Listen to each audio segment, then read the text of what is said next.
الحمدللہ رب العالمین والصلاة والسلام علی محمد الامین اعوذ باللہ من الشیطان الرجیم بسم اللہ الرحمن الرحیم۔ خواتین و حضرات، ہم خلافت راشدہ میں اللہ تعالیٰ کے حکم امرہم شورا بینہم کے اطلاق کی تاریخ پر ایک نظر ڈال رہے تھے۔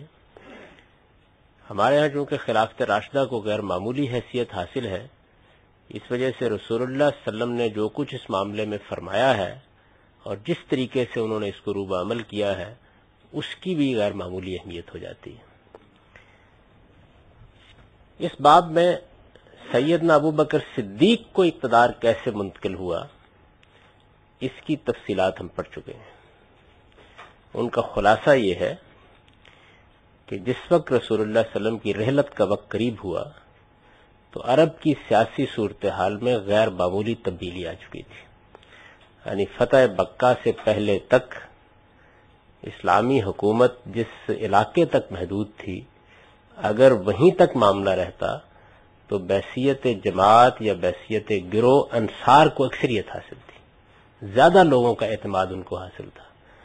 لیکن جیسے ہی مکہ فتح ہوا اور قرآن مجید کے الفاظ میں لوگ جوک در جوک اسلام میں داخل ہو گئے، قرآن مجید نے اس کو بیان کیا ہے نا، وَيَدْخُلُونَ النَّاسَ أَفْوَاجًا فِي دِينِ اللَّهِ أَفْوَاجًا۔ تو یہ جو صورت پیدا ہو گئی، اس صورتحال نے سیاسی صورتحال میں بھی عظیم تغیر پیدا کر دی۔ یعنی اب پورے جزیرہ نما عرب میں حکومت قائم ہو گئی اور یمن تک اس کے حدود وسیع ہو گئے۔ خود نبی صلی اللہ علیہ وسلم کی اپنی زندگی ہی میں یمن کے لیے معاذ بن جبل کو عامل یا گورنر مقرر کر کے بھیج دیا گیا تھا۔ اتنی بڑی تبدیلی کے بعد اب یہ دیکھنا تھا کہ پورے جزیرہ نما عرب میں جو مختلف گروہ موجود ہیں، اور گروہوں کی موجودگی فطری عمل کے ذریعے سے ہوتی ہے، ہمارے ملک میں بھی ایسے ہی ہے، دنیا میں ہر جگہ ایسے ہی ہے۔ ہر موقع کے اوپر آپ اس کے حالات کا اندازہ کر کے یہ دیکھ لیتے ہیں کہ کس گروہ کو کیا اعتماد حاصل ہے۔ تو عرب کی سرزمین میں صدیوں کی تاریخ اس کے پیچھے تھی، قریش کو یہ حیثیت حاصل تھی۔ اس حیثیت کا انصار کے ساتھ معاملہ نزاعی ہو سکتا تھا۔ اس کی وجہ یہ ہے کہ ابھی 1.5 سال پہلے تک ان کی حیثیت بالکل دوسری تھی، اور بسا اوقات تبدیلی کا ادراک نہیں کر پاتے لوگ کہ کیا تبدیلی آ گئی ہے۔ تو نبی صلی اللہ علیہ وسلم نے اپنی زندگی کے آخری سال میں انصار کے لیڈروں کو بلایا، جیسے کہ ہم پڑھ چکے ہیں۔ سعد بن عبادہ کی موجودگی میں آپ نے یہ بتایا کہ اس وقت صورتحال یہ ہے کہ جب تک میری دعوت قریش نے قبول نہیں کی تھی، اس وقت بھی عرب میں زیادہ تعداد انہی کے پیچھے تھی، اور اب انہوں نے دعوت قبول کر لی ہے تو اب بھی صورتحال یہی ہے۔ یعنی اس کو حضور نے بیان کیا، دلیل دی اپنی بات کی باقاعدہ کہ الناس تبع لقریش، عرب کے عام لوگ جس گروہ کے پیچھے ہیں، جس کی پیروی کرتے ہیں، جس کو اپنا لیڈر سمجھتے ہیں، وہ قریش ہیں۔ مسلمہم لمسلمہم وکافرہم لکافرہم، یعنی نہ اسلام سے پہلے اس صورتحال میں کوئی سیاسی فرق واقع ہوا ہے، نہ اب فرق واقع ہوا ہے۔ اس لیے میرے بعد اقتدار ان کو منتقل ہونا چاہیے۔ کس اصول پر؟ امرہم شورا بینہم کے اصول پر۔ مسلمانوں کا نظم ان کی مشورے اور رائے پر مبنی ہوگا، اور اس وقت مسلمانوں کی رائے کی زیادہ تائید انہی کو حاصل ہے۔ اس زمانے میں اس سے بہتر کوئی فیصلہ کرنے کی صورت نہیں ہو سکتی تھی۔ نبی صلی اللہ علیہ وسلم اگر اس معاملے میں خود فیصلہ نہ کرتے تو ممکن تھا کہ تلواریں کھنچ جاتی۔ چنانچہ میں نے آپ کو بتایا ہے کہ سقیفہ بنی ساعدہ میں جو بحث کی کیفیت پیدا ہو گئی تھی، اس میں انصار نے باقاعدہ اپنے استحقاق کا مطالبہ کیا، بلکہ نوبت یہاں تک پہنچ گئی کہ ایک موقع پر انہوں نے کہا کہ اچھا یوں کرتے ہیں کہ پھر ایک سربراہ تم لوگ منتخب کر لو اور ایک ہم منتخب کر لیتے ہیں۔ یہ معاملہ بڑا نازک ہو گیا۔ اس نازک موقع پر سیدنا ابو بکر صدیق نے کھڑے ہو کر ان کو بتایا کہ 1.5 سال پہلے یہ واقعہ ہو چکا ہے، نبی صلی اللہ علیہ وسلم نے یہ فیصلہ کیا، اس لیے یہ تو زیر بحث نہیں ہے۔ قریش کو اقتدار منتقل ہو چکا ہے، اقتدار کے انتقال کے بعد اب فیصلہ صرف یہ کرنا ہے کہ جس گروہ یا جس جماعت یا جس قبیلے کو اقتدار منتقل ہوا ہے وہ اپنا لیڈر کسے منتخب کرتے ہیں۔ تو انہوں نے کہا کہ میں اس وقت یہ تجویز کر رہا ہوں کہ کم سے کم تمہاری تائید عمر کو حاصل ہو جانی چاہیے۔ 2 بڑے لوگ تھے اس وقت رسول اللہ صلی اللہ علیہ وسلم کے ساتھیوں میں سے تھے، جن کے مقابلے میں دور دور تک بھی کوئی شخص نہیں تھا۔ یہ جتنی باتیں بعد میں پیدا ہوئی ہیں، یہ بعد کے فتنوں سے پیدا ہوئی ہیں، ورنہ نبی صلی اللہ علیہ وسلم کی سیرت اور اس زمانے کی تاریخ پر جن لوگوں کی نظر ہے اور جو کسی فرقہ بندی میں مبتلا نہیں ہے، وہ جانتے ہیں کہ ابو بکر عمر کی کیا حیثیت تھی صحابہ کرام میں. یعنی باقی لوگ کو یوں نہیں تھا کہ 19-20 کے فرق پر کھڑے ہیں، دور دور تک کا معاملہ تھا. رسول اللہ صلی اللہ علیہ وسلم ہر موقع کے اوپر اپنے طرز عمل سے بھی یہ بات بتا رہے تھے کہ کیا اعتماد ان کو حاصل ہے، اور ان کی شخصیت بھی بتا رہی تھی. تو اس موقع پر حضرت عمر رضی اللہ عنہ کہتے ہیں کہ میں نے ایک فیصلہ کیا. یہ بات میں انہوں نے خود بتایا ہے. بعد میں ایک موقع کے اوپر آخری زمانے میں جب وہ دنیا سے رخصت ہونے والے تھے تو انہوں نے خود یہ بتایا، اور اس پورے ان کے خطبے کو بخاری نے روایت کیا ہے. اس میں انہوں نے یہ بتایا کہ دیکھو صورتحال یہ تھی کہ ابو بکر صدیق کی صورت میں ایک ایسی شخصیت موجود تھی کہ تقطع العناق علیہ، مجھ کو معلوم تھا کہ ہر شخص کی زبان پر ان کا نام ہوگا. یعنی کوئی مسئلہ نزاعی نہیں تھا، ان کے مقابلے میں کوئی شخص اپنے آپ کو پیش کرنے کی جسارت بھی نہیں کر سکتا تھا. اپنے بارے میں بتایا کہ میرا اپنا حال یہ تھا کہ جب انہوں نے میرا نام پیش کیا تو میں نے دل میں یہ سوچا کہ وہ دن میرے لیے زمین کے پیٹ میں بہتر ہے جب میں ان کی موجودگی میں مسلمانوں کی سربراہی کروں. تو اس غیر معمولی حیثیت کے آدمی کا میں نے نام تجویز کر کے انصار کا فتنہ ختم کر دیا تھا. اور انہوں نے کہا کہ اس کے بعد یہ دیکھو کہ میرے اس وقت کے اس فیصلے میں کوئی فوج نہیں تھی میرے ساتھ. اگلے دن مسلمانوں میں سے کسی نے چون و چرا نہیں کی. یعنی ایسا نہیں تھا کہ میں وہ فوجی دستہ لے کے آ گیا تھا. میں نے جیسے ہی لوگوں کو یہ بتایا تو زیادہ سے زیادہ بعض لوگوں نے یہ کہا کہ اس موقع پر ہم سے بھی مشورہ کر لیا جاتا ہے. تو انہوں نے کہا کہ بھائی مشورہ کرنے کا موقع نہیں تھا، اب بات کہہ دو یہ کہنی ہے. تو ایک عظیم اکثریت نے سیدنا ابو بکر صدیق پر اگلے دن اعتماد کیا، اور اعتماد کی کیفیت یہ تھی کہ لوگ ان کی حکومت کو تسلیم کرنے کے بعد کسی کی اختلافی بات سننے کے لیے تیار نہیں تھے. یعنی اتنا غیر معمولی اعتماد تھا جس کے ساتھ ان کو حکومت منتقل ہوئی ہے. تو یہ بالکل یعنی آپ سمجھیں پریمیٹو قبائلی ایک سا نظام ہے. کوئی سسٹم نہیں بنا ہوا، کوئی ادارے نہیں بنے ہوئے، کوئی پارلیمنٹ کے قواعد ضوابط نہیں بنے ہوئے. جو ایک تمدن اس وقت موجود تھا اس کے لحاظ سے جس شخص پر سب کا اعتماد تھا اس کو اقتدار منتقل ہو گیا. اس کے بعد اب سیدنا صدیق کے 2-2.5 سال بعد دنیا سے رخصت ہونے کا وقت آ گیا. تو یہاں سے ہم اب پڑھنا شروع کر رہے ہیں. صدیق رضی اللہ عنہ کی وفات کے وقت بھی مہاجرین قریش کی یہ حیثیت برقرار تھی. یعنی اب صورتحال کیا تھی؟ صورتحال یہ تھی کہ صدیق رضی اللہ عنہ دنیا سے رخصت ہو رہے ہیں، پارٹی پوزیشن میں کوئی فرق نہیں پڑا. یعنی ایسا نہیں ہے کہ قریش کی وہ حیثیت 2-2.5 سال میں تبدیل ہو گئی، زیادہ مستحکم ہو گئی تھی، زیادہ محکم ہو گئی تھی. تو مہاجرین قریش کی یہ حیثیت کہ اقتدار ان کے پاس ہے برقرار تھی. یہ بالکل ایسے ہی ہے کہ جس طرح مثال کے طور پر اس وقت خدا نخواستہ ہمارا وزیر اعظم دنیا سے رخصت ہو جائے تو اس وقت نئے انتخابات نہیں ہوں گے. یعنی مسلم لیگ کی پارلیمانی پارٹی نئے لیڈر کا انتخاب کر لے گی بیٹھ کے، یہ ان کا استحقاق ہے. یعنی کچھ بھی نہیں ہوگا. یہی دنیا بھر کے جمہوری معاملات میں ہوتا ہے. یعنی اس کے علاوہ کوئی راستہ نہیں ہے. اگر برطانیہ کا وزیر اعظم بھی اس وقت رخصت ہو جائے اور اس کی ٹرم باقی ہے ابھی تو اقتدار اصل میں پارٹی کے پاس ہوتا ہے، تو وہ بیٹھ کے طے کر لیں گے. اس میں کوئی نیا انتخاب، کوئی نئے رائے لینے کی ضرورت نہیں. تو پارٹی پوزیشن میں کوئی تبدیلی نہیں آئی تھی. یہ حیثیت ان کی برقرار تھی.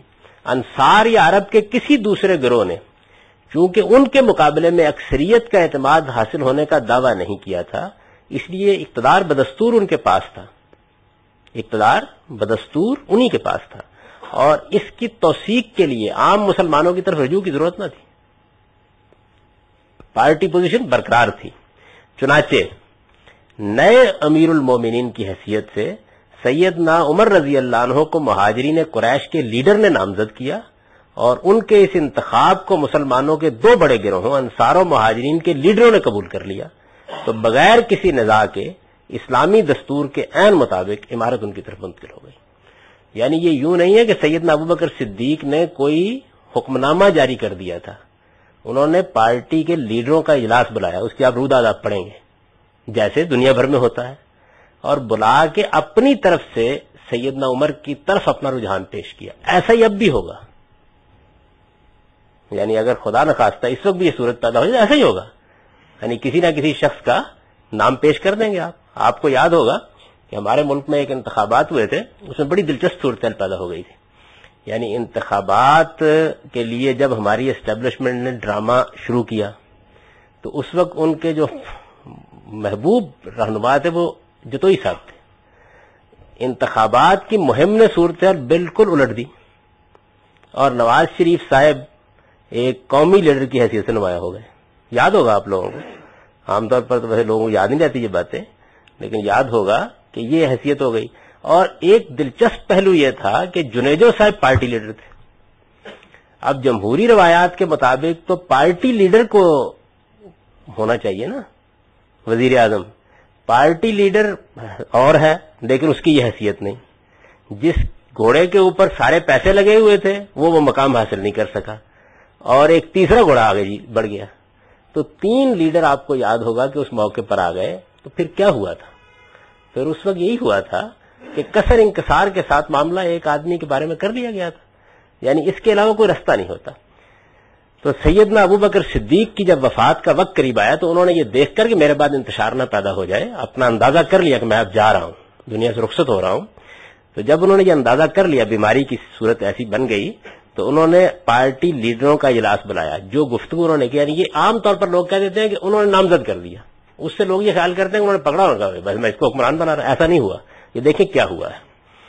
ابن سعد کی روایت ہے ان ابا بکر الصدیق لما استعذ به دعا عبد الرحمن ابن عوف فقال اخبرني عن عمر بن الخطاب فقال عبد الرحمن ما تسألني عن امر الا وانت اعلم به مني فقال ابو بكر وان فقال عبد الرحمن هو والله افضل من رايك فيه ثم دعا عثمان بن عفان فقال اخبرني عن عمر فقال انت اخبرنا به فقال عثمان اللهم علمي به ان سريرته خير من علانيته وانه ليس فينا مثل. یعنی یہاں سے بات شروع ہوئی ہے. انہوں نے تو یہ بھی نہیں کیا کہ پہلے نامزدگی کا اعلان کر دیا. ابو بکر صدیق رضی اللہ عنہ پر بیماری نے غلبہ پا لیا اور ان کی وفات کا وقت قریب آ گیا تو انہوں نے حضرت عبد الرحمن بن عوف کو بلایا اور ان سے کہا, یہ بڑے لیڈر ہیں مہاجرین کے, یعنی ایسے آدمی جن پر نظر پڑ سکتی تھی, مجھے عمر بن الخطاب کے بارے میں بتاؤ. مشورہ یہاں شروع ہوا. عبد الرحمن رضی اللہ عنہ نے جواب دیا, آپ مجھ سے ایک ایسے معاملے کے بارے میں رائے چاہتے ہیں جسے آپ مجھ سے بہتر جانتے ہیں. ابو بکر نے فرمایا اگرچہ یہ درست ہے لیکن تم اپنی رائے دو. یعنی انہیں اصرار ہے کہ آزادانہ طریقے سے تم بتاؤ تمہارا کیا نقطہ نظر ہے. اس پر عبد الرحمن بن عوف نے کہا خدا کی قسم وہ اس رائے سے بھی بڑھ کر ہیں جو آپ ان کے بارے میں رکھتے ہیں. یعنی یہ حیثیت ہے سیدنا عمر رضی اللہ عنہ کی. ایک مقابل کا لیڈر ہے, یعنی جو خود کانٹیسٹ کر سکتا ہے. وہ یہ کہہ رہا ہے کہ خدا کی قسم وہ اس رائے سے بھی بڑھ کر ہیں جو آپ ان کے بارے میں رکھتے ہیں. پھر انہوں نے عثمان بن عفان رضی اللہ عنہ کو طلب کیا, یہ بھی بڑے لیڈروں میں سے ہیں. سیدنا عمر کے بعد اقتدار ان کو منتقل ہوا ہے, اتنے بڑے لوگوں میں سے ہیں. طلب کیا اور ان سے کہا مجھے عمر کے بارے میں بتاؤ. حضرت عثمان نے جواب دیا ہم سے زیادہ آپ انہیں جانتے ہیں. تو ہر آدمی یہی کہہ رہا ہے کہ بھائی آپ ایک ایسے شخص کے بارے میں پوچھ رہے ہیں جو آپ تو سب سے بڑھ کر واقف ہیں ان سے. آپ نے فرمایا اس کے باوجود ابو عبداللہ میں آپ کی رائے معلوم کرنا چاہتا ہوں. اس پر حضرت عثمان نے کہا بے شک میں تو یہ جانتا ہوں کہ ان کا باطن ان کے ظاہر سے بہتر ہے. اس سے بڑا خراج تحسین کسی شخص کو نہیں ہو سکتا. ان کا باطن ان کے ظاہر سے بہتر ہے اور ان جیسا ہمارے اندر کوئی دوسرا نہیں. یعنی یہ کوئی عامت الناس میں سے موت کی نہیں رائے دے رہے, یہ عبد الرحمن بن عوف اور حضرت عثمان جیسے بڑے لیڈر رائے دے رہے ہیں. ابن سعد بیان کرتے ہیں کہ انہوں نے ان دونوں کے علاوہ مہاجرین و انصار کے پہلے انہوں نے ان دونوں کو بلا کے ان کے ساتھ بات کی, پھر انہوں نے سارے لیڈروں کو بلا لیا. ابن سعد بیان کرتے ہیں کہ انہوں نے ان دونوں کے علاوہ مہاجرین و انصار کے تمام بڑے بڑے لیڈروں سے مشورہ کیا. اور یہ دیکھیے اس میں ان کی تاریخی عبارت ہے, وہ کہتے ہیں وہ شاورہ ماہما سعید ابن زید ابو الآور و اسید ابن الحزیر وغیرہما من المہاجرین والانصار فقال اسید اللہم عالم الخیر تبادک یرضا للرضا و یسخط للسخط الذي يسر خیر من الذي یعلن ولم یلہ هذا الامر احد اقوی علیہ من. اور انہوں نے یعنی مہاجرین و انصار کے لیڈروں سے جب انہوں نے مشورہ کیا اور انہوں نے دونوں حضرات کے ساتھ ابو الآور سعید بن زید اسید بن الحزیر اور ان کے علاوہ مہاجرین و انصار کے دوسرے لیڈروں سے بھی مشورہ کیا. تو اسید نے کہا بے شک میں انہیں اے ابو بکر آپ کے بعد سب سے بہتر سمجھتا ہوں. یعنی آپ اندازہ کیجئے کہ کتنا غیر معمولی اجماع ہے ان کی شخصیت کے اوپر. بے شک میں انہیں ابو بکر آپ کے بعد سب سے بہتر سمجھتا ہوں. وہ خوشی کے موقع پر خوش اور ناراضی کے موقع پر ناراض ہوتے ہیں. یہ بات بھی معمولی نہیں ہے, معاملہ فہمی میں بڑے کمال کا خراج تحسین ہے. ان کا پوشیدہ ان کے ظاہر سے بہتر ہے. اس خلافت کا بوجھ ان سے بڑھ کر کوئی نہیں اٹھا سکتا. اچھا پھر صرف یہی نہیں ہوا, اس کے بعد ابن سعد نے بتایا کہ کچھ لوگوں نے حضرت ابوبکر کی رائے سے اختلاف بھی کیا. یعنی کچھ لوگوں نے وہ کیا اختلاف کیا، کچھ لوگوں نے کہا کہ ان کی طبیعت میں سختی بہت ہے. ظاہر ہے کہ جب مشورہ آپ کرتے ہیں تو انہوں نے کہا جی سختی بہت ہے، یعنی آپ جیسی نرم خوئی نہیں ہے ان کے اندر. تو سیدنا ابوبکر نے کہا کہ یہ سختی میری موجودگی میں ہے، جب بار پڑے گا تو ٹھیک ہو جائیں گے. لیکن انہوں نے انہیں مطمئن کر دیا اور لوگوں نے کہا جی بسم اللہ ٹھیک آپ کیجئے. پھر حضرت عثمان کو بلایا اور کہا کہ اب لکھو. یعنی یہ جو نامزدگی کا عمل ہے اس طرح ہوا ہے، اس کو بالکل غلط بیان کیا جاتا ہے، جیسے دنیا بھر کے جمہوری معاملات میں ہوتا ہے ویسے ہی ہوا ہے. بڑے لیڈروں سے مشورہ کیا گیا، رائے لی گئی ہے، ان کی آراء کی روشنی میں پھر انہوں نے یہ وصیت لکھوائی ہے. تو انہوں نے کہا کہ لکھیے اکتب بسم اللہ الرحمن الرحیم ھذا ما عہد ابو بکر بن ابی قحافہ فی آخر عہدہ بالدنیا خارجا منها وعند اول عہدہ بالآخرہ داخلا فی حیث یؤمن الکافر ویوقن الفاجر ویصدق الکاذب انی استخلفت علیکم بعد عمر بن الخطاب فاسمعوا لو آتی. لکھیے اللہ رحمان الرحیم کے نام سے، یہ ابو بکر ابن ابی قحافہ کی وصیت ہے جو اس نے دنیوی زندگی کے اختتام پر جب وہ اس سے نکلنے کو ہے اور اخروی زندگی کے آغاز پر جب وہ اس میں داخل ہونے کو ہے، اس وقت کی ہے جب کافر ایمان لاتے، فاجر یقین کرتے اور جھوٹے سچ بولتے. یعنی یہ وہ بتانا چاہتے ہیں کہ کوئی جانبداری کوئی چیز نہیں ہے، مشورہ کر لیا میں نے اور اس موقع پر یہ میں لکھ رہا ہوں، میں نے عمر بن الخطاب کو تمہارا خلیفہ بنایا ہے، بس ان کی سنو اور اطاعت کرو. تو اس طرح اس وقت کے حالات کے لحاظ سے یہ خلافت سیدنا عمر کو منتقل ہو گئی. ان کے اس خط پر مہر لگائی گئی. ان کے حکم کے مطابق عمر بن الخطاب اور اسید بن سعید کی مائیت میں حضرت عثمان اسے لے کر باہر تشریف لائے. اب ظاہر ہے کہ پارٹی نے اندر فیصلہ کر لیا ہے، فیصلہ لکھ دیا گیا ہے. اس کے بعد جو عام لوگ جمع ہوئے تھے ان کی بیماری کی وجہ سے مسجد میں، تو وہ وہاں آئے اور وہاں آ کر ان لوگوں سے کہا، لوگوں سے پوچھا اتباعون لمن فی ھذا الکتاب، یعنی یہ سوال اس لیے کیا کوئی انتشار کا خطرہ نہ ہو کہ یہ ابو بکر صدیق کا اور پارٹی لیڈروں کا فیصلہ ہے ہمارے پاس. یہ نہیں بتایا ابھی کیا فیصلہ ہے. انہوں نے کہا کہ اس خط میں جس کے حق میں وصیت کی گئی ہے تم اس کی بیعت کرو گے؟ فقالوا نعم. انہوں نے کہا کیوں نہیں. یعنی اعتماد کی یہ صورت عام لوگوں میں بھی موجود ہے. ابن سعد کی روایت ہے فاقروا بذلك جميعا ورضوا به وبايعوا ثم دعا ابو بکر عمر خاليا فاوصاه بما اوصى به. سب نے اقرار کیا اور اس پر راضی ہوئے اور عمر کی بیعت کی. پھر ابو بکر رضی اللہ عنہ نے عمر کو خلوت میں بلایا اور جو نصیحت کرنا چاہیے. یعنی اس اہتمام کے ساتھ اتنے اعلیٰ جمہوری طریقے سے اس طرح ایک ایک قدم کے اوپر لوگوں سے مشورہ کر کے سیدنا عمر کو حکومت منتقل کر دی. یہ دوسرا مرحلہ ہے. جی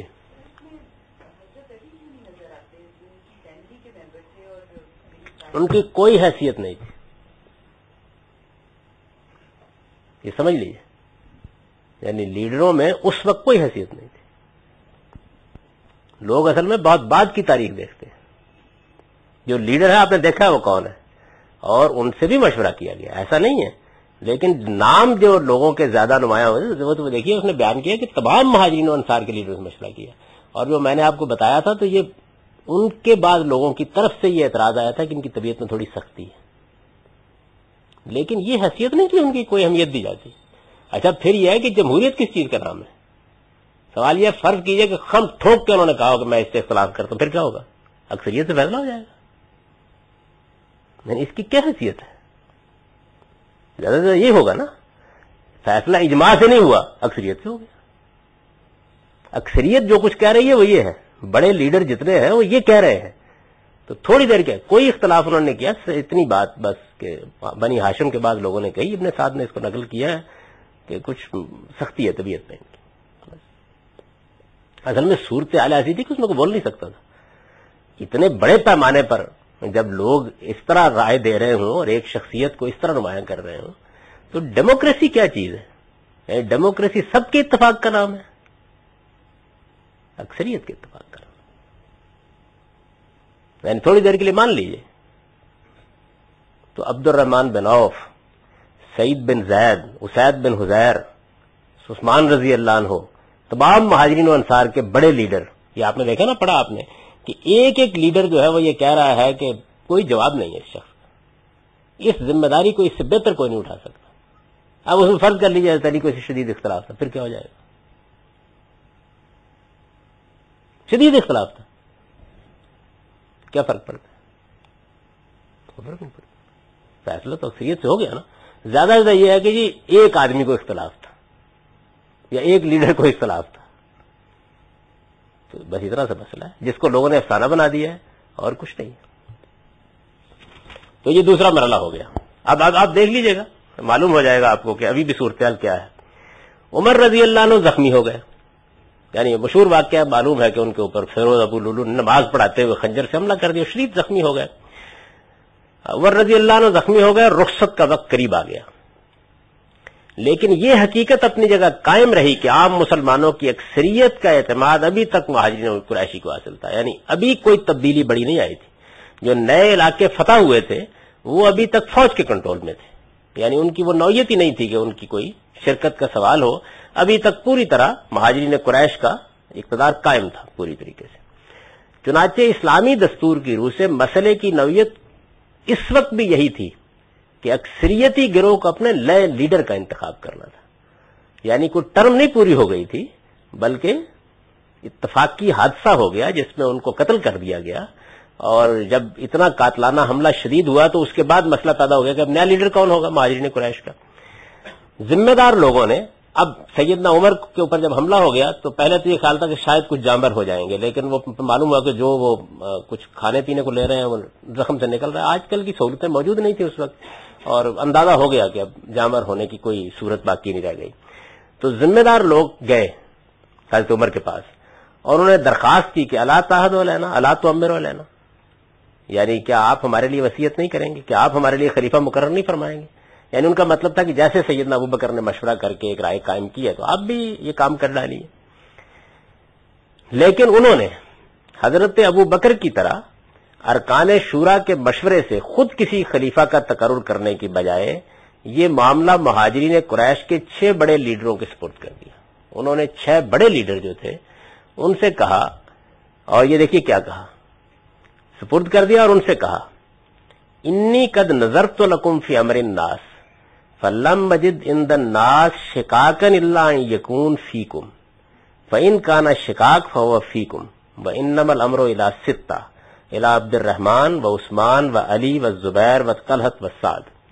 میں نے تمہارے لیے امامت عامہ کے مسئلے پر غور کیا ہے. یعنی جب لوگوں نے ان سے کہا تو انہوں نے کہا کہ میں نے بہت غور کیا ہے اور اس نتیجے پر پہنچا ہوں کہ خلافت کے معاملے میں لوگوں میں کوئی اختلاف نہیں الا یہ کہ وہ تم میں ہو. یعنی لوگ سارے کے سارے اگر اختلاف کریں گے تو کوئی کہے گا کہ عبد الرحمن کو ہونا چاہیے، کوئی کہے گا عثمان کو ہونا چاہیے، کوئی کہے گا علی کو ہونا چاہیے، کوئی کہے گا زبیر کو ہونا چاہیے، کوئی کہے گا طلحہ کو ہونا چاہیے، کوئی کہے گا سعد کو ہونا چاہیے. یعنی 6 لیڈر، وہی میں نے آپ سے عرض کیا نا کہ 3 ہی ہیں، یہ تو ہی صاحب ہیں، نواز شریف صاحب ہیں اور جنیجو صاحب ہیں. تو 6 لیڈر انہوں نے کہا کہ تمہارے علاوہ کوئی اور نہیں ہے، بس اگر کوئی اختلاف ہے تو تمہارے اندر ہی محصور ہے. تو انہوں نے کیا کیا، انہوں نے کہا کہ تم 6 فیصلہ کرو بیٹھ کے. پہلے تو تم فیصلہ کرو کہ تمہارا اعتماد کس پر ہے، اس کے بعد مسلمان جس پہ تم حق میں فیصلہ کر لو مان لیں گے. مسئلہ نہیں ہے، کوئی بھی پرابلم تمہارے اندر ہے. یعنی اب بھی اگر مثال کے طور پر آپ دیکھیں تو پاکستان کی پارلیمنٹ کو آپ اٹھائیں تو 4-5 لوگ ہوں گے. یعنی اگر وہ کسی وقت اتفاق کر لیں کہ ٹھیک ہے فلاں آدمی، ختم ہو جاتی ہے بات. اس کے بعد تو بڑا ایک سادہ طریقہ انہوں نے اختیار کیا کہ تم 6 بیٹھ کے فیصلہ کر لو نا کہ تم لوگوں میں سے کون آخری قابل اعتماد آدمی ہے، تو بس پھر کوئی معاملہ نہیں. تو انہوں نے کہا میں تم 6 کے سپرد کر رہا ہوں یہ معاملہ، تم اب اس کو طے کرو. ان کی اس بات کا مطلب یہ تھا کہ امارت کے لیے چونکہ لوگوں کی نظروں میں تمہارے سوا کوئی اور نہیں ہے. اب دیکھیے یعنی ابوبکر جیسے جلیل القدر آدمی کا رخصت ہو جانے، عمر رضی اللہ عنہ کے رخصت ہو جانے کے بعد کہیں سیدنا علی پر نظر پڑنے لگی ہے، وہ بھی 6 میں سے 1 کی حیثیت سے. یعنی اب کہیں آگے نظر پڑنے لگی ہے، وہ بھی 6 میں سے 6 بڑے لیڈروں میں سے 1 کی حیثیت سے. اور جس جگہ بھی آپ اس روایت کو پڑھیں گے سب سے زیادہ نمایاں عبد الرحمن بن عوف. وہاں بھی آپ نے دیکھا نا کہ سیدنا ابوبکر صدیق نے بھی سب سے پہلے ان سے مشورہ کیا. یعنی نمایاں لوگ اب 6 رہ گئے ہیں، اور ان 6 میں سے کوئی ایسا نہیں ہے کہ جس کے بارے میں اطمینان سے کہا جائے کہ جو حضرت ابوبکر کے بارے میں کہنا ممکن تھا کہ تقطع العناق ہے، کہ آپ کے علاوہ کسی پر نظر نہیں پڑتی، یا عمر کی طرح کی صورتحال یہ ہو کہ ایک ایک آدمی پکار اٹھے کہ اب آپ کے بعد ان سے بہتر کوئی نہیں ہے. اب یہ تھا کہ بہت سے لوگ عبد الرحمان کو نام لیتے, بہت سے عثمان کا نام لیتے, بہت سے علی کا نام لیتے, یعنی اب اس طرح کی لیڈرشپ موجود نہیں رہی. تو انہوں نے کیا کیا, انہوں نے کہا کہ امارت کے لیے چونکہ لوگوں کی نظروں میں تمہارے سوا کوئی اور نہیں ہے, اس لیے تم لوگ اگر اپنے میں سے کسی ایک پر متفق ہو جائے گے تو تمہارے اس فیصلے سے اختلاف نہیں کریں گے. یعنی یہ انہوں نے بڑا اچھا طریقہ نکالا کہ تم لوگ جو ہو نا, اگر تم کسی ایک پہ متفق ہو جاؤ گے تو اختلاف ختم ہو گیا نا. یعنی پھر اپنے اپنے پیچھے جو لوگ موجود ہیں ان کو تم مطمئن کر لو گے, تو قصہ ختم ہو گیا. بھائی جب بے نظیر صاحبہ نے قاضی حسین احمد صاحب کی وزارت پہ اتفاق کر لیا تو پیپل پارٹی ہو جائے گی مطمئن. یعنی ایک ڈیل ہو گیا کہ ہم آپس میں طے کر رہے ہیں. اچھا اب انہوں نے کیا کیا دیکھیں, حضرت عمر بڑے آدمی ہیں, کیا بات ہے. اس کے بعد انہوں نے فرمایا قوموا فتشاوروا فامروا احدکم, اٹھو مشورہ کرو اور اپنے میں سے کسی ایک کو امیر بنا لو. یعنی وہ انہوں نے کہا کہ اسی وقت چلے جاؤ. تاہم مزید دیکھیے کہ کیا بصیرت ہے, تاہم چونکہ اندیشہ تھا کہ شر پسند شورش برپا کرنے کی کوشش کریں, یعنی اب بڑا لیڈر نہیں رہا کوئی بھی, تو اندیشہ تھا اس بات کا کہ کوئی شورش نہ ہو جائے, کوئی ان لوگوں کے اپنے حامی ہی کسی رائے پر نہ پہنچنے دیں, یا یہ حضرات مشاورت کو ضرورت سے زیادہ طویل کر دیں. اس لیے آپ نے انصار کو, اب انہوں نے کیا کیا, مہاجرین قریش کے 6 لیڈروں سے کہا جاؤ مشورہ کرو, اور ان کو بھیجنے کے بعد انصار اقلیتی گروہ ہے نا, ان کا اقتدار میں حصہ نہیں ہے, یعنی وہ فریق نہیں ہے, ان کو بلا کے کہا تم لوگ نگران ہو گئے اس ساری صورتحال کی. یعنی اقلیتی پارٹی جو ہے وہ نگران ہوگی. انصار کو جو اقلیتی گروہ ہونے کی وجہ سے اس قضیے سے الگ تھے, ان پر نگران مقرر کر دیا. نگران کیسے مقرر کیا وہ آگے آپ دیکھیں گے. ابن سعد انس بن مالک کے حوالے سے بیان کرتے ہیں, ارسل عمر بن الخطاب الى ابی طلحہ الانصاری قبل ان يموت بساعة فقال یا ابا طلحہ کن فی 50 من قومک من الانصار ما هؤلاء النفر اصحاب الشورى فانهم فی معاصب سيجتمعون فی بیت احدهم فقم على ذلك الباب باصحابک فلا تترك احدا يدخل عليهم ولا تتركهم يمضي اليوم الثالث حتى يؤمروا احدهم. عمر بن الخطاب رضی اللہ عنہ نے وفات سے ذرا پہلے ابو طلحہ انصاری کو بلایا. یہ پہلوان قسم کے آدمی تھے. وہ آئے تو فرمایا ابو طلحہ اپنی قوم انصار کے 50 آدمی لے کر, 50 آدمیوں کا جتھا لے کر ان اصحاب شورا کے پاس پہنچ جاؤ. میرا خیال ہے کہ یہ اپنے میں سے کسی کے گھر میں جمع ہوں گے, یعنی جو میں نے ذمہ داری سونپی ہے تو میری رائے ہے کہ یہ اپنے میں سے کسی کے گھر میں جمع ہوں گے. لہذا تم اپنے ساتھیوں کو لے کر دروازے پر کھڑے ہو جاؤ اور نہ کسی کو اندر داخل ہونے دو, نہ انہیں انتخاب عمارت کے لیے 3 دن سے زیادہ کی مہلت دو. 3 دن کے اندر اندر ان سے کہو فیصلہ کرنا ہے, اور کھڑے ہو جاؤ باہر, نہ اندر کسی کو جانے دینا ہے. ان سے کہو, یعنی وہ جیسے آپ نے پوپ کا انتخاب ہوتا ہے جب, تو انہوں نے یہ طریقہ اختیار کیا. اچھا اب اس کے بعد مزید دیکھیں ان لوگوں کو انہوں نے کیا کیا. انہوں نے کہا کہ تم کو فیصلے پہ پہنچنا ہے نا, تو فیصلے پہ پہنچنے کے لیے انصار کے ارباب اللہ حق, ظاہر انصار میں بھی بڑے لیڈر تھے موجود تھے, یہ تو ایک پہلوان قسم کے آدمی ہیں, ان کی انہوں نے ڈیوٹی لگا دی یہ کام کرنے کے لیے کہ ان کی طبیعت درست رکھو اور لوگوں کو بھی روکو. اور ان کے جو بڑے بڑے لوگ تھے ارباب الوقت, ان کے بارے میں انہوں نے اصحاب شورا سے کہا احذروا معکم من شیوخ الانصار, جس جگہ بھی فیصلہ کرنے کے لیے بیٹھو انصار کے لیڈروں کو اپنے ساتھ بلا لو, اس لیے کہ اقلیتی گروہ کی اپنی ایک حیثیت ہوتی ہے, ان کو بلا لو لیکن تمہاری اس عمارت میں ان کا کوئی حصہ نہیں ہے. وَلَيْسَ لَهُم مِّنْ أَمْرِكُم مِّن شَيْءٍ, یعنی وہ اقلیتی گروہ ہے, ان کو ساتھ ملا لو, مشورہ کرو ان سے, لیکن ظاہر ہے کہ پارٹی کا فیصلہ تو بھی لوگوں کو کرنا ہے. اب دیکھیے ان لوگوں نے بھی کمال کر دیا. یہ جب جمع ہوئے, ابن سعد کی روایت ہے کہ یہ سب جمع ہوئے. عبد الرحمن بن عوف معمولی آدمی نہیں ہے. عبد الرحمن بن عوف نے ان میں سے 3 کو 3 کے حق میں دستبردار ہونے کا مشورہ دیا. انہوں نے یہ کہا کہ دیکھو میں ایک آسان طریقہ تجویز کرتا ہوں, پہلے تعداد کم کرو, یعنی 3 آدمی 3 کے حق میں دستبردار ہو جائے. تو اب ہوا کیا, ہوا یہ کہ عبد الرحمن اور عثمان اور علی کے حق میں 3 آدمی دستبردار ہو گئے.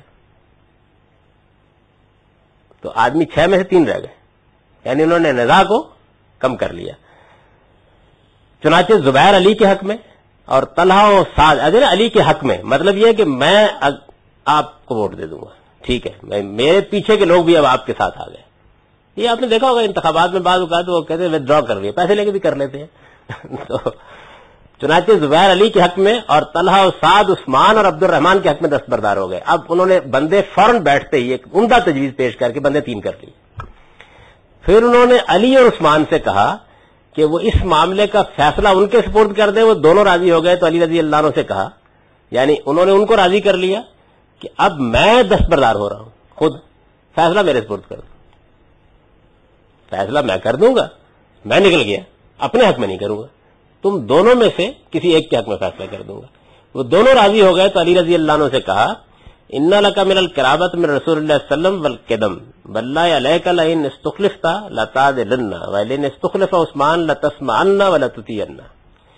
تمہیں دین میں سبقت اور حضور صلی اللہ علیہ وسلم سے قرابت کا شرف حاصل ہے. یہ انہوں نے کہا کہ یہ تمہاری ہے کہ تم بہت اولین ایمان لانے والوں میں سے ہو اور حضور کے عزیز بھی ہو. خدا گواہ رہے کہ اگر خلافت تمہارے سپرد ہوئی تو وعدہ کرو کہ عدل کرو گے. کسی کی ہمت تھی یہ عمر سے کہتا یا ابوبکر سے کہتا؟ یعنی صورتحال کو وہاں جا کے سمجھنا چاہیے کیا ہے. اور اگر عثمان خلیفہ بنا دیے گئے تو ان کے ساتھ سم و طاعت کا رویہ اختیار کرو گے. یہ انہوں نے پہلے ان سے پوچھا. حضرت علی نے اقرار کیا تو انہوں نے یہی بات عثمان رضی اللہ عنہ سے کہی، یعنی ان سے بھی انہوں نے عہد لے لیا. وہ بھی راضی ہو گئے. جب وہ راضی ہو گئے فرمایا عثمان اپنا ہاتھ بڑھاؤ. انہوں نے ہاتھ بڑھایا تو حضرت علی اور دوسرے لوگوں نے بیعت کر لی. یعنی ابھی بھی صورتحال یہ ہے. آپ وہاں جائیے تو صورتحال ابھی بھی یہ ہے، اور موجودہ زمانے میں آئیے تو ابوبکر کے مقابلے میں علی کھڑے ہیں. یعنی وہاں صورتحال ابھی بھی یہ ہے. اور یہ معلوم ہے کہ میں نے کسی کتاب کو موضوع نہیں بنایا اس میں ابن سعد کی طبقات کے علاوہ. ویسے تو ہماری ساری تاریخ جو ہے وہ واقعی سے جھوٹے داستان گوہوں کی کہانی ہے، لیکن سب سے جو اولین کتاب ہے وہ یہی. اس کے بعد پھر کہانیاں شروع ہوتی ہیں. ابن سعد کی جو کتاب ہے یہ اولین ہماری تاریخ اور سیرت کی کتابوں میں سے ہے. سب سے مستند یہی سب دی جاتی ہے. تو اب اس طریقے سے حضرت عثمان خلیفہ ہوگا، یعنی یہ طریقہ اختیار کیا ہوگا. اس میں بعض لوگوں نے یہ روایت بیان کی ہے کہ انہوں نے جس وقت ان دونوں سے عہد لے لیا حضرت عبد الرحمن بن عوف نے، تو پھر وہ مشورہ کرنے کے لیے مختلف لوگوں کے پاس بھی گئے. ضرور ہوا ہوگا، ظاہر ہے کہ اجمال سے بیان کیا انہوں نے پھر رائے قائم کرنے کے لیے کچھ ٹائم لیا اور پھر آ کے انہوں نے کہا ہاتھ بڑھا اور معاملہ ختم کر دیا. یہ جناب حضرت عثمان تک کی صورتحال ہے. علی رضی اللہ عنہ کے انتخاب کے بارے میں دو رائے ہو سکتی ہیں. یعنی اب سیدنا علی رضی اللہ عنہ کا جو اختلاف ہے، انتخاب ہے، اس کے بارے میں کوئی آدمی کہہ سکتا ہے ٹھیک ہوا، کوئی آدمی کہہ سکتا ہے کیونکہ وہ فتنے میں ہوا ہے، بغاوت ہو چکی تھی. اس میں ہم گفتگو کریں گے اگر آپ چاہیں گے تفصیل سے. لیکن یہ اختلاف آراء کسی بنیادی اصول کے بارے میں نہیں. یعنی جو اختلاف ان کے بارے میں سلف میں ہے وہ کیا ہے؟ صرف اس بات میں ہے کہ قریش کے سب لیڈر کیا ان کے انتخاب کے موقع پر جمع ہوئے اور ان کا انتخاب کیا انہوں نے اپنی آزادانہ مرضی سے کیا یا اس میں جبر و اکراہ کو بھی کچھ دخل تھا؟ بغاوت کی صورت پیدا ہو گئی تھی اور قاتل لوگ جو تھے وہ سب سے پہلے ان کے گرد جمع ہو چکے ہوئے تھے. اس صورتحال نے یہ سوال پیدا کر دیا کہ یہ جو کچھ ہوا ہے یہ کیسے ہوا ہے. یعنی کیا باغیوں کے خوف سے بعض لوگ مجبور ہو گئے یا آزادانہ ہوا؟ یعنی یہ بات جس طریقے سے وہاں صاف ہے نا حضرت عثمان تک کے معاملے میں وہ صاف نہیں رہی. تو یہ اختلاف ہو گیا. یہ بحث ہمارے موضوع سے غیر متعلق ہے. یعنی میں ظاہر ہے کہ قانون سیاست لکھ رہا ہوں، میں خلافت راشدہ کی تاریخ نہیں لکھ رہا، تو اس لیے یہ بحث ہمارے موضوع سے غیر متعلق ہے. اس لیے اس سے قطع نظر بھی کر لیا جائے تو یہ حقیقت اپنی جگہ پر ثابت ہے کہ خلافت راشدہ کے پورے دور میں اقتدار بہرحال اکثریتی گروہ یعنی مہاجرین قریش کے پاس رہا اور ان کے بڑے بڑے لیڈر باہمی مشورے سے امامت عامہ کے لیے مختلف اشخاص کا انتخاب کرتے رہے. پھر یہ بھی حقیقت ہے کہ چاروں خلفاء کے انتخاب کے لیے الگ الگ طریقے اختیار نہیں کیے گئے بلکہ اصولی اعتبار سے ایک ہی طریقے کی پیروی کی گئی. یعنی اصولی اعتبار سے کیا ہے؟ اکثریتی پارٹی کے پاس اقتدار ہے، لیڈروں کے مشورے سے فیصلہ ہو جائے. اصولی طریقہ ایک ہی ہے، اس کی امپلیمنٹیشن کی شکلیں مختلف ہو گئی. یہ سب اکثریتی گروہ کے اکابر میں سے منتخب کیے گئے اور ان کا انتخاب تمام گروہوں کے اکابر کے مشورے سے ہوا. فرق صرف یہ ہے کہ عمر رضی اللہ عنہ پر وہ متفق ہو گئے تو حضرت ابوبکر نے ان کا فیصلہ خود نافذ کر دیا اور حضرت عمر نے ان کی رائے کو مختلف لیکن 6 بڑے لیڈروں ہی میں محصور پایا تو ان کے اس فیصلے کا اعلان خود کر دیا اور ان 6 میں سے ایک کے انتخاب کی ذمہ داری خود ان 6 اشخاص پر ڈال دی. یعنی یہ ضرور ہوا. اور میں یہاں یہ بھی تبصرہ کر دوں کہ سیدنا عمر بی یہ سارا معاملہ خود طے کروا دیتے. اگر نوعیت اتنی نازک نہ ہوتی انہیں معلوم تھا کسی وقت میں رخصت ہو سکتا ہوں، یعنی اس میں رسک لیا نہیں جا سکتا تھا. سیدنا ابوبکر صدیق بیمار تھے اور ان کا مسئلہ تو یہ تھا کہ کوئی چیز جسم میں جا ہی نہیں رہی تھی، یعنی خون بہ رہا تھا اور اتنا بڑا زخم ہو چکا ہوا تھا تو اس کو روکنے کے لیے اس وقت کوئی اسباب نہیں تھے، اور نظر آ رہا تھا کہ اب یہ خون کا بہاؤ جو ہے یہ کسی وقت بھی معاملے کو ختم کر دے گا. تو انہوں نے 8 گھنٹے ڈیڑھ کے اندر یہ فیصلے کیے جتنے بھی، کوئی بڑا وقت ان کو اس پہ میسر نہیں ہوا. تو یہ اس زمانے کی صورتحال ہے. اب اس کے بعد میں ایک بات یہاں عرض کر دوں، اور وہ یہ کہ سیدنا علی رضی اللہ عنہ کا جب موقع آیا ہے، یعنی حضرت عثمان جب قتل کر دیے گئے ہیں اور سیدنا علی یا کسی اور کو اب منتخب کرنا تھا نا، کس کو منتخب کیا جائے، جب یہ موقع آیا ہے تو اس موقع پر جو تبدیلی رسول اللہ صلی اللہ علیہ وسلم کے آخری سال میں آئی ہے اس سے بڑی تبدیلی آ چکی ہے. اور وہ تبدیلی یہ تھی کہ جس طرح حضور کے آخری سال میں مسلمانوں کی سلطنت مدینے کے گرد و پیش کے 200 کلومیٹر کے علاقے سے نکل کر پورے جزیرہ نما عرب پہ پھیل گئی تھی، اسی طرح سیدنا عمر اور عثمان کے زمانے کی فتوحات کے نتیجے میں ایک پوری دنیا زیر نگیں ہو چکی تھی. ان میں نئے لیڈر پیدا ہو چکے تھے، ان کے بعد گورنر بہت با اثر ہو چکے ہوئے تھے. اس وجہ سے یہ ضرورت تھی کہ اب اس کے بعد صورتحال کا نئے سرے سے جائزہ لیا جاتا. یعنی مدینے کے اندر جو موجود لوگ تھے ان کی حضرت عثمان کے انتخاب تک تو یہ حیثیت تھی کہ وہ پوری قوم کی نمائندگی کرتے تھے، اب نہیں تھی یہ صورتحال. اس صورتحال کا ادراک نہیں کیا گیا اور کوئی ادارے بنے ہی نہیں تھے. یعنی یہ جو طریقہ ہے یہ خالص قبائلی طریقہ ہے، یہی ہو سکتا تھا، اس سے بہتر کچھ نہیں ہو سکتا تھا. ادارے نہیں بنے، یعنی جس طریقے سے موجودہ زمانے میں بہت سے اعلیٰ درجے کے ادارے ڈیولپ ہو گئے ہیں، مغرب میں ہو گئے ہیں نا، انتخابی ادارے ہو گئے ہیں، الیکشن کمیشن بن گیا ہے اور بے شمار چیزیں ہو گئی ہیں، تو اس طرح کی کوئی چیز ہو نہیں سکی تھی. جب یہ ہو نہیں سکی تو نتیجہ اس کا یہ نکلا کہ پھر اقتدار کے منابع مراکز تبدیل ہو چکے تھے اور فیصلہ پرانے طریقے سے کیا جا رہا تھا. اور پرانے طریقے سے بھی چل جاتا فیصلہ، شاید ایک آدھ اور ٹرم کے لیے چل جاتا. دوسرا بڑا حادثہ یہ تھا کہ بغاوت کے بعد سیدنا عثمان کے قاتلین اس میں شامل ہو چکے. یعنی یہ جو صورتحال تھی، اس صورتحال نے پھر وہ بڑا خلفشار پیدا کیا ہے کہ جس خلفشار کا نتیجہ بہت ہی غیر معمولی طریقے سے مسلمانوں کو دیکھنا پڑا. ہزاروں کی تعداد میں لوگ ان جنگوں میں قتل ہوئے ہیں اور بڑی غارت گری ہوئی ہے. مسلمانوں کی سلطنت 2 حصوں میں بٹی رہی. ایک علاقے کے اوپر سیدنا امیر معاویہ کا اقتدار قائم ہو گیا، ایک علاقے پہ سیدنا علی کا اقتدار قائم ہو گیا. ان کے درمیان جنگیں ہو گئی، ان کے درمیان پھر نئے گروہ پیدا ہو گئے، خارجیوں کا گروہ پیدا ہو گیا، اس میں ایک ہنگامہ خیز صورتحال پیدا ہوئی. تو یہ ایک بڑی افسوسناک، جس کو طه حسین نے ٹھیک نام رکھا ہے الفتنۃ الکبریٰ، یعنی ایک عظیم فتنہ پیدا ہوا ہے. اور اس عظیم فتنے کو پھر کلا کما کرنے میں، کیونکہ فتنہ پیدا ہونا تو گھنٹے دو میں ہو جاتا ہے، اس کو فروغ کرنا آسان نہیں ہوتا، اس میں پھر بڑا وقت لگا ہے. اور پھر سیدنا امیر معاویہ رضی اللہ عنہ کے حق میں جب حضرت حسن دستبردار ہوئے ہیں تو تب جا کر ایک مرتبہ پھر یوں سمجھ لیجئے کہ سلطنت کا نظام ایک مرکز پر اکٹھا ہوا. اور اسی وجہ سے صحابہ کرام میں عام طور پر اس کو عام الجماع کہا جاتا ہے، یعنی مسلمانوں کا نظم اجتماعی اس سال میں پھر ایک جگہ کے اوپر محکم ہو گیا. بڑا حادثہ ہوا. اب ظاہر ہے کہ مجھے اس کی تفصیلات میرا موضوع نہیں ہے، آپ کسی چیز کو چھیڑنا چاہیں گے تو چھیڑ لیں گے. 2 باتیں ایسی تھیں کہ جن کے بارے میں میں نے یہ عرض کیا تھا کہ ان پر ہم آخر میں جا کر گفتگو کر لیں گے. اب یہ قانون سیاست کی ساری بحث ختم ہو گئی ہے. ان میں سے ایک چیز خلافت اور ایک چیز قومیت کی بحث تھی.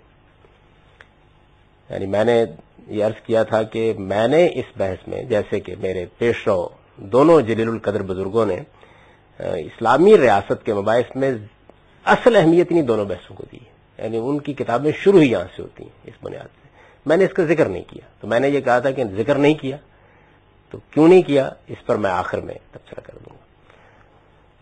تو جہاں تک خلافت کا تعلق ہے اس کے بارے میں لکھ بھی چکا ہوں، بہت دفعہ سوالات کے جوابات میں بھی یہ بات واضح کر چکا ہوں کہ اس میں غلطی بنیادی طور پر ہمارے ہاں زبان کے علم میں ہوئی.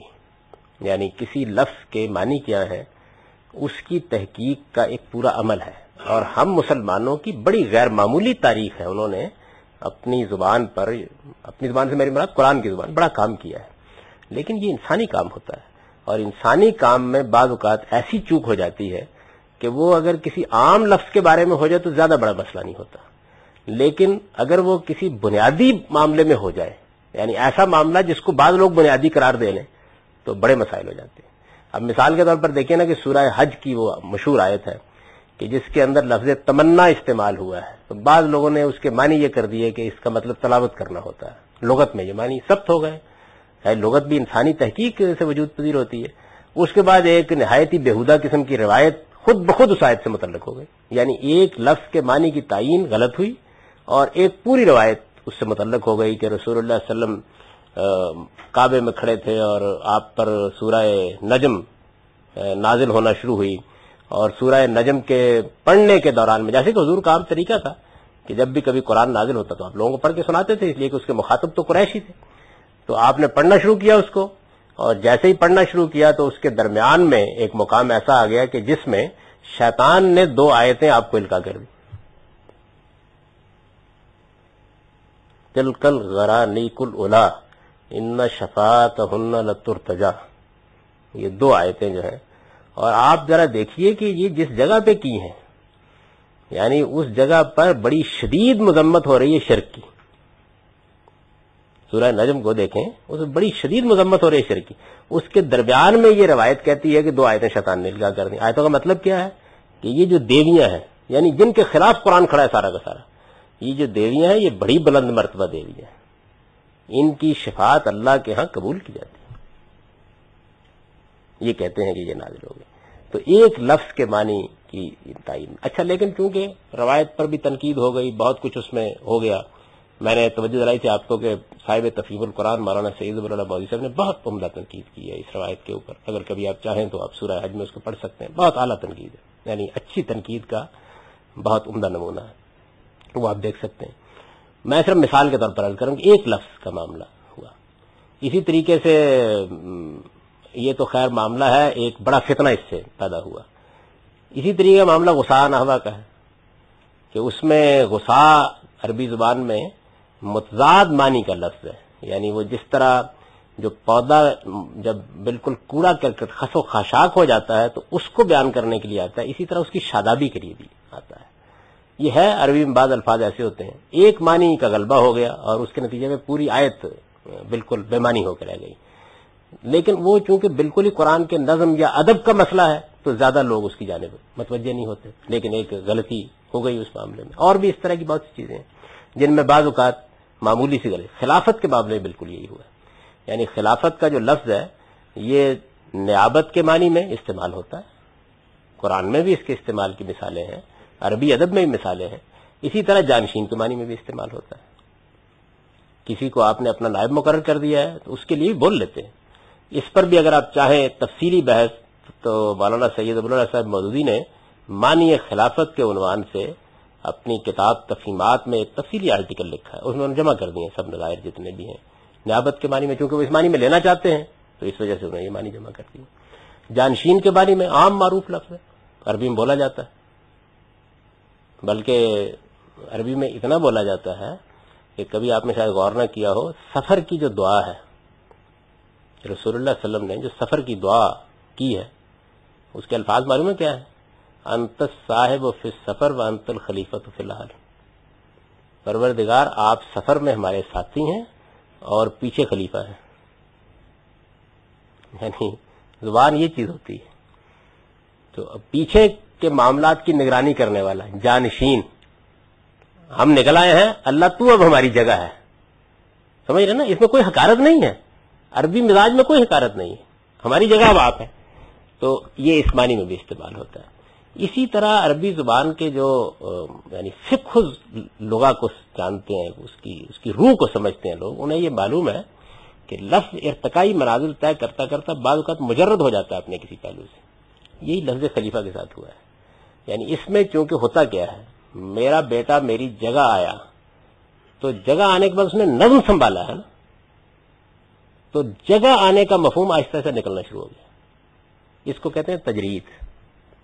یعنی تجرد عن بعض معنی ہے، لفظ بعض اوقات اپنے معنی کے کسی شیڈ، کسی پہلو، کسی شرط سے مجرد ہونا شروع ہو جاتا ہے، یہ بھی ہو گیا۔ چنانچہ سورہ صاد میں اس کی مثال موجود ہے کہ حضرت داؤد کو اللہ تعالیٰ نے کہا کہ میں نے تمہیں زمین کا اقتدار دیا ہے۔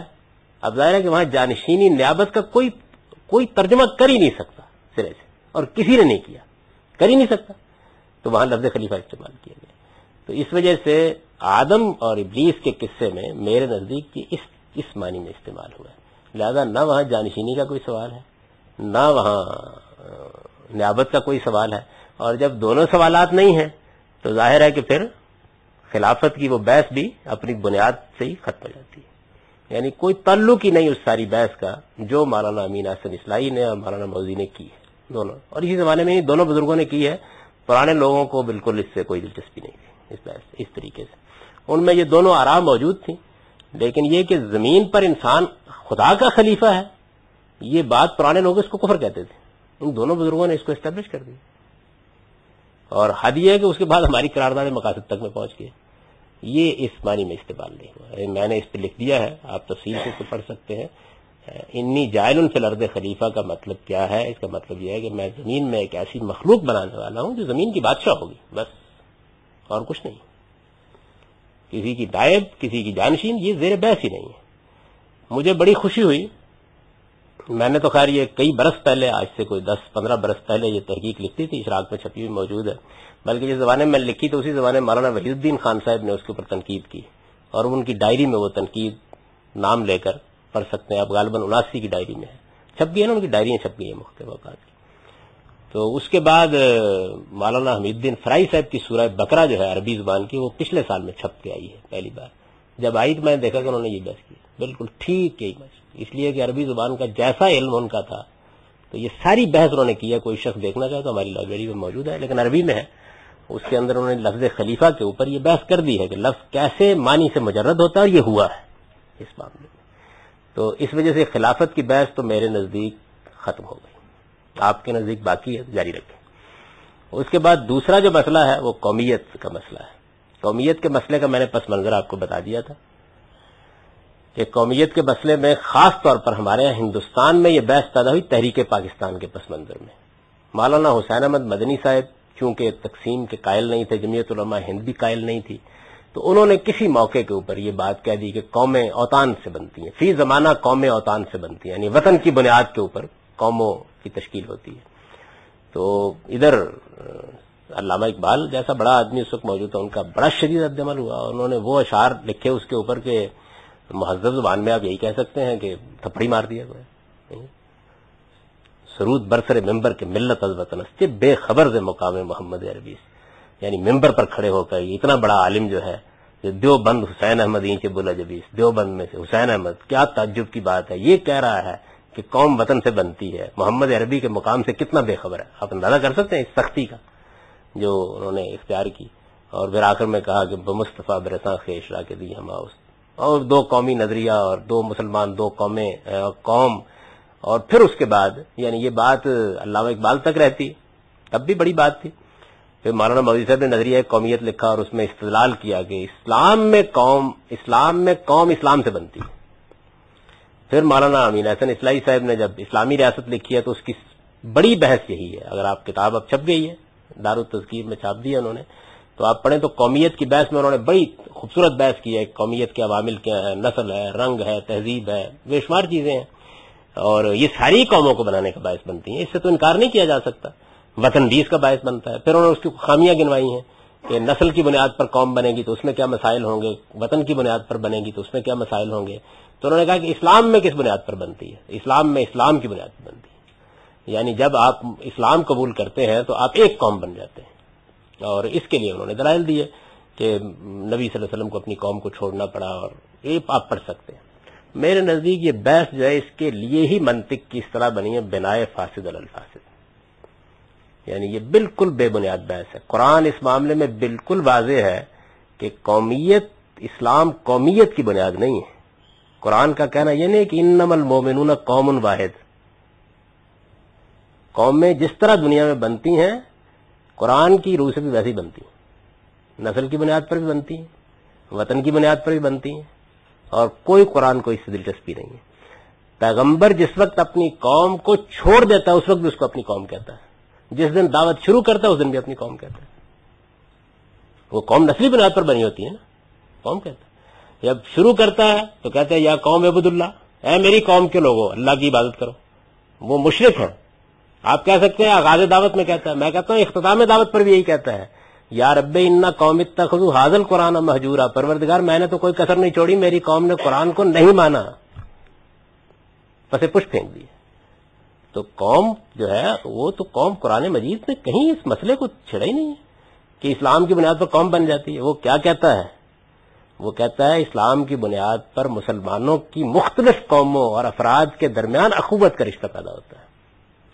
انما المومنون اخوہ، مراکش کا مسلمان میرا بھائی ہے، سعودی عرب کا مسلمان میرا بھائی ہے، ہندوستان کا مسلمان میرا بھائی ہے.